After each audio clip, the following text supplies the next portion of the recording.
Life being taken for granted is like blinking. We all do it, and we do it all the time. We all go to work or school, our 9 to 5s.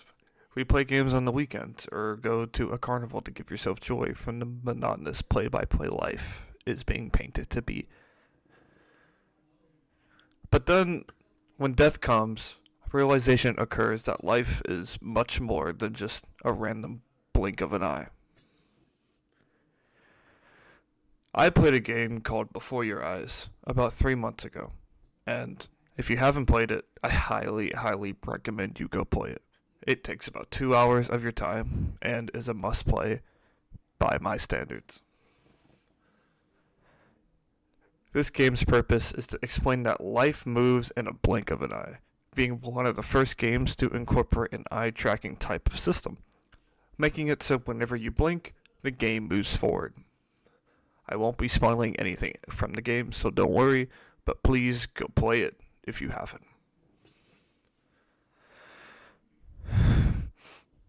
Every day since I've played that game, I've thought about that life. How slowly it goes when we focus on our time, and how quickly it goes when we get into a routine. And then something happens that makes you stop and realize, wait, I'm taking life for granted.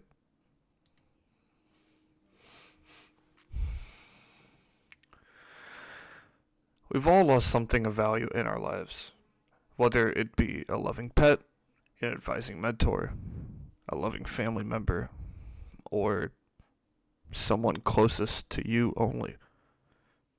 And loss is hard. It's something that we all experience and is one of the most physically and mentally difficult things to deal with and overcome.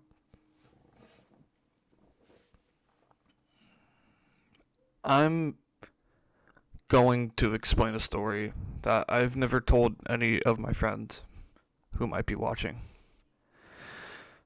But know that loss is different for everyone. A pet dying could be much more devastating to someone than it is for someone else. So please, be respectful. I was in marching band in high school. It started when I was a freshman, and it grew my passion for music so much that it helped propel my fleeted music career, pushing me to music college for 3.5 years. Marching an instrument in marching band wasn't the most exciting thing for me, but at this time, I was pretty athletic, so I decided to do the most athletic thing that marching band had to offer, and that was color guard. The color guard is the group of individuals who are spinning the flags, doing body work, and spinning the wooden rifles and taped up sabers. The color of the sound of music. The color guard instructor when I joined was a woman named Tara. I met her 10 years ago today. As of writing this, it is August 2nd. She was 24 when I met her, and I am 24 as of recording this. She trained me to be a resilient and a very prominent spinner for my first 2.5 years of high school, making me skilled and respected. I idolize her ability to teach and spin and just overall be the mentor that I needed to grow. The whole guard got called into our school's theater one lunch in 2018 to be told by the entire school administration, counseling, and band directors that Tara had passed away from an overdose. She was 27. I was 17 when I experienced the first death of someone I was in continuous contact with. Like, sure, I had distant relatives pass, or a childhood friend who moved away when I was awake pass away, or my dad flirting with death with cancer when I was 11 years old. But for some reason, this was different to me. I was in the middle of maturing emotionally and physically, and this sent me into a spiral that nearly got me expelled from my high school. I became petty, egotistical, brash, distrustful, hurtful, mean, and worst of all, I became the opposite of who I was.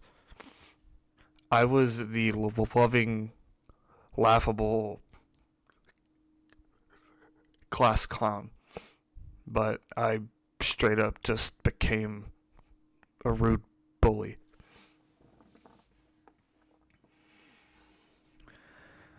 I was disrespectful to the captains and seniority of the guard, saying things on the nature of, "You don't deserve to lead. I'm better at techniques. Let me lead the warm-ups. You don't deserve to solo because you can't toss high," over and over and over, demoralizing their spirit until I eventually became alienated from the guard until I graduated. Everyone was kind to me simply due to them not wanting to set me off.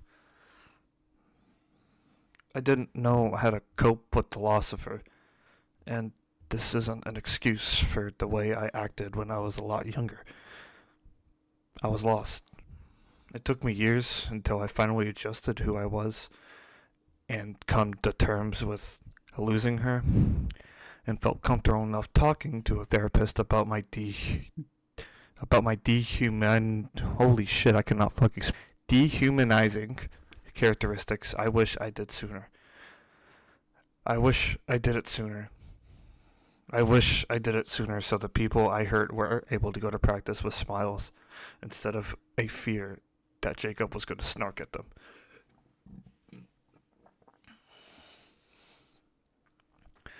It is okay to hurt through a loss. No matter how big or small it may seem to the outside world, it is the biggest to only you. It is okay to take time away from people, and it's okay to surround yourself with people, and it is okay to do anything. But cherish the thoughts and moments you had with your lost beloved. Make those times that you shared grow you as a person and help you reach new maturity, instead of it tainting you and others.